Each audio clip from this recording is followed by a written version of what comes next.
Um, Today has been an exciting day. So here's what happened just a few minutes ago. I just finished celebrating with our current Master IEP coaches who are graduating from the Master IEP Coach Mentorship and moving on to be Master IEP coaches in their community. So we had some hot topic discussions. We have talked about so much during this entire Master IEP Coach Mentorship. And one of the hot topics had to do with eye rolling at the IEP meeting. In fact, I've talked about this a lot because this happens. Who's ever had somebody, hopefully not you, but sometimes it happens by accident, roll their eyes at an IEP meeting? What are some of the things that have happened during an IEP meeting that have caused you to roll your eyes, or somebody rolled their eyes at you at the IEP meeting? You know, this is the kind of stuff that we just can't have happening. We are sitting at an IEP meeting to help prepare a child for further education, employment, and independent living. For those of you that don't know, I've been doing this for over 20 years. My brother has Down syndrome. I was that special needs sibling that was around the corner listening to my mom advocate for my brother to have a better education. And I thought, I'm going to change the school system by becoming a special education teacher. That was my path. So I became a special education teacher. I got 5 different teaching certificates. I was in my classroom, and then I saw what was happening behind the scenes in the school system. So I was teaching by day and I was coaching by night, and I was learning how to really bring together a team and get changes in a child's education without throwing the teacher, because I was the teacher, under the bus. I've sat at IEP meetings where there's this eye roll that's happening by multiple different people at the table. So let's talk about some things that might be happening at the IEP table that shouldn't be happening, or some hot topics that cause those eye rolls, and maybe some ways that we can get through that. So I have 3 things in front of me right now that are actually, they're from parents. They submitted questions to me. I'm all about you guys submitting questions. I'm going to get you some answers. And then if you want to work together further, I will tell you the best place to come find me is inside of the Master IEP Coach Mentorship. That's where we dig in at a whole nother level. So that's masteriepcoach.com. But let's go back to this. What are we going to, really do as a team to bring together this educational plan that needs to happen so every child can be part of their school community, can, get the skills that they need to be part of their local community and beyond. So here, I have this. This is one of the eye-rolling topics that happened for a parent. She submitted a question and said that the staff is doing too much and not allowing my child to try first. And this was one of those subjects that, the team just kind of went, oh, like, we're trying, like, you want help for your child. We give your child help, and now we're helping them too much. Like, what do you want for us?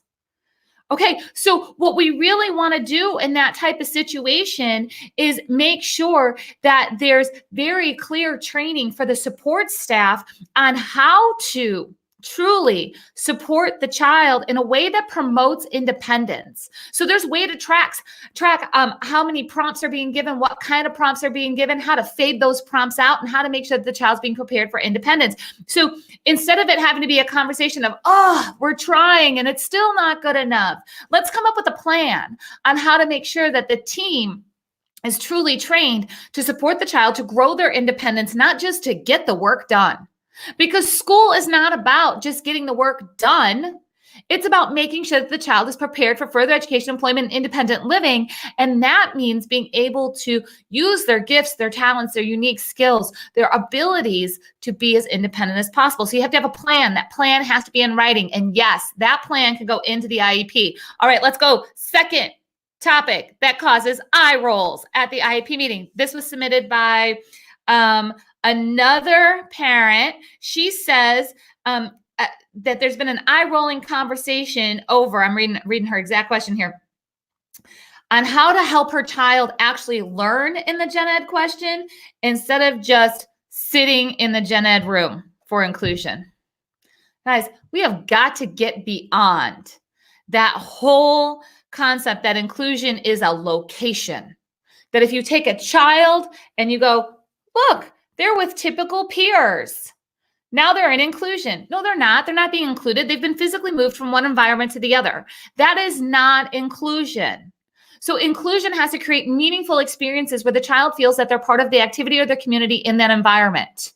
That's my own definition. Okay. That's just me, as a special needs sibling, as a special education teacher, as an expert who goes into the schools. I get called in the crisis. I get called in when things start to go like this. Okay. That's what happens.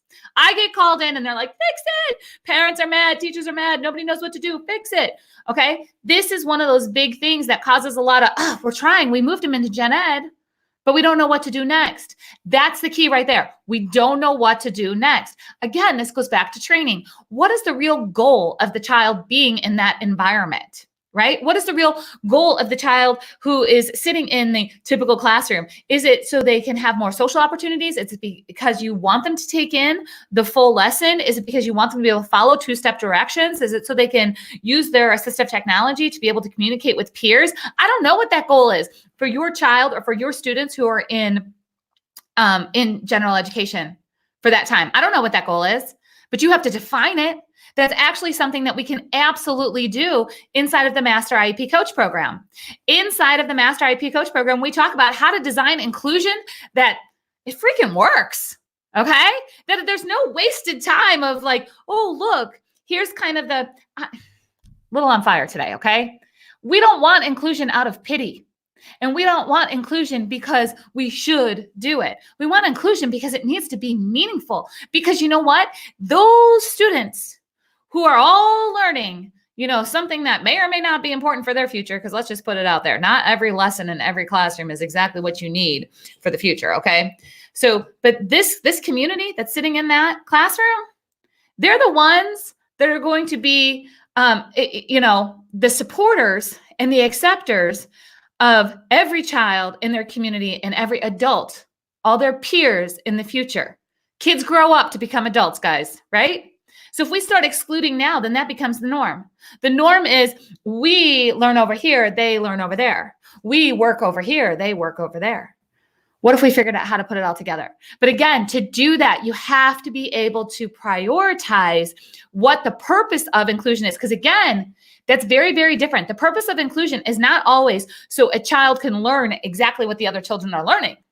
Inclusion can be about all different social, emotional, friendships.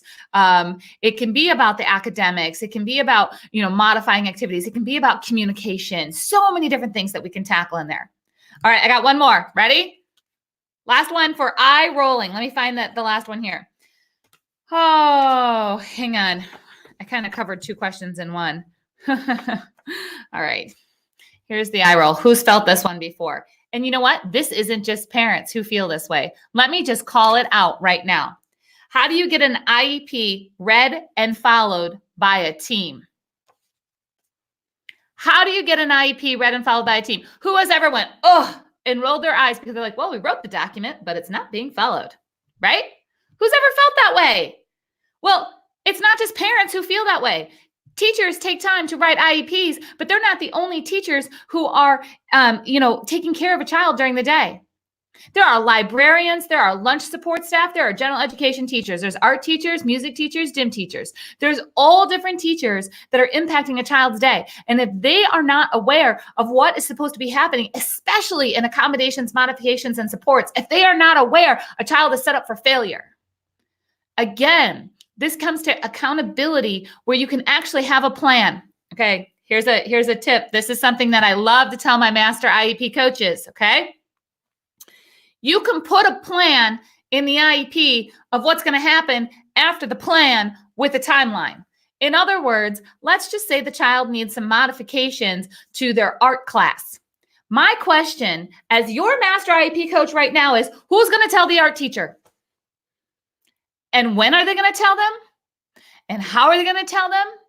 And please communicate with me after they told them. What? Yes, absolutely yes, guys. All right? You can absolutely put accountability measures into the IEP to make sure that the entire team is aware of what should be happening. Because when these eye rolls really happen is when you thought something was happening and it's not happening and you did the work to make it happen, but it still wasn't happening, right? Okay, so I'm going to encourage you guys to come join me in the Master IEP Coach program. because I want to take this to a whole nother level. I want you to be the master IEP coaches, which, by the way, master IEP coaches are parents, teachers, and therapists who are tired of this and want positive solutions. See, nothing that I told you here said, and go write a letter, and go take it to the board, and go complain, and do the, no. I don't have time to sit in the garbage of that brings down the special education process, right? And either do you. What you need is the tools and the solutions that you can bring to the team to get results and move forward faster so the child can get the education that they need. Okay, I'm going to go ahead. I see you got a ton of comments down here. Good morning, Wanda. Hello, Jennifer. Hey, Cindy. Eye rolling. Cindy says she's got them in some lies. I hate that. Like, I'm going to just kind of call them like they said, or they lied, or they whatever. I'm all about being specific, in the Master IEP Coach program. And I know, Cindy, I'm not calling you out here. I'm just, it's one of those, like here on Facebook, you got to say them. Like, don't name people here, right? I get that. But make sure that when you have specific issues that are happening, that you are really working with specific people on that. So, all right, let's see. We got Tanya. She says her son is nonverbal and he only has a half hour of speech per month. Tanya, you need to come into the Master IEP Coach mentorship. Not only will I be able to help you, you'll be able to help you. You're going to have an entire community of Master IEP coaches who are going to have solutions over solutions over solutions, and they get there faster. Okay. When discussing push-in services, the special ed teacher said, we don't do that here. No. Okay. Any team members who are ever watching this. Okay. If you're watching this, do not ever say, we don't do that here. I'm going to call it out. I'm all about emojis today. That's how we feel about this statement. You know why? Because you can't make a blanket statement, because an IEP is meant to meet a child's unique needs. So if you haven't done it in the past, that's okay. But if a child's unique needs says they need it now, it's time. It's time to break out of the no's, move into the yeses. All right. So you have to really talk about your child's unique needs and this goes for teachers too. Teachers, I know that you're advocating for your students behind the scenes more than parents even realize. Okay. I know it. I've been there. I've done that. Okay. So here's the thing. You have to really get through we don't do it here by describing a child's unique needs. Let's see. I got a lot of the words lying down here in the comments. Let's see. My son is 6th grade on the spectrum of autism and refusing to get any work done. Jennifer, we need some motivators and rewards. And I know that you just probably rolled your eyes at me. That's okay. I hear you. We're friends here. That's all right. Because you're like, if motivators and rewards worked, then we wouldn't be in this situation. But here's the thing. If a motivator or a reward's not working, it's not really a motivator or a reward. We haven't found your son's currency. Also, have you looked at, so that's the first one. But the other side of it is, have you looked at the level of the work, and has your son's baseline been tested? And by tested, I don't mean like go for the neuropsychological. I'm talking about, have you taken baseline data? A lot of times when kids are refusing work, it's because it's too hard or it's too easy. And it's like, why? Why would I do this? I don't even understand. Or the work has zero connection to their real life.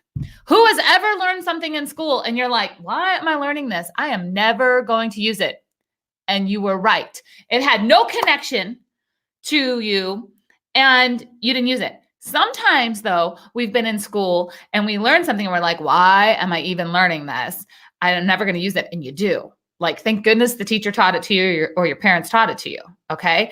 But because it was meaningful, it had connection. You just didn't see it then. So you got to work on that connection. So, all right, let's see.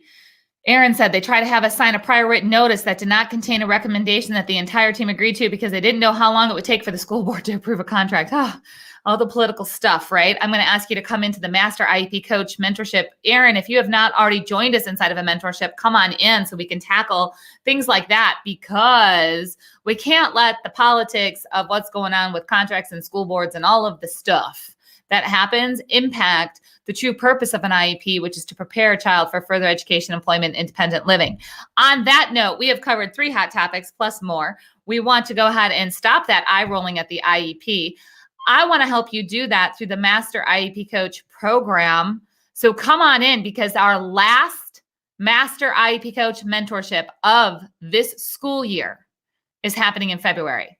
I'm only running one because I'm digging in for full 8 weeks with you live. And when I say live, I mean just like this, live, okay? Which means go ahead, become a Master IEP Coach in your, yoga pants and messy buns and, cold coffee across the room. Mine's sitting right here in front of me. All right. So I want you to become a Master IEP Coach with me, because not only do you get to help your own family or your own students and the people that you know, but I'm going to teach you how to reach beyond and truly create impact, which is so important for our community, because again, our children grow up to be adults. We have to start changing the system on the inside now, where it's easier to change children than it is to change adults, right? Right? Okay. So working together as a Master IEP Coach, we can make this happen. I hope to see you inside of the program. Don't forget, go ahead and keep on leaving those comments. What makes your eyes roll at an IEP meeting? I'll be checking in on those comments, and I'll see you guys real soon.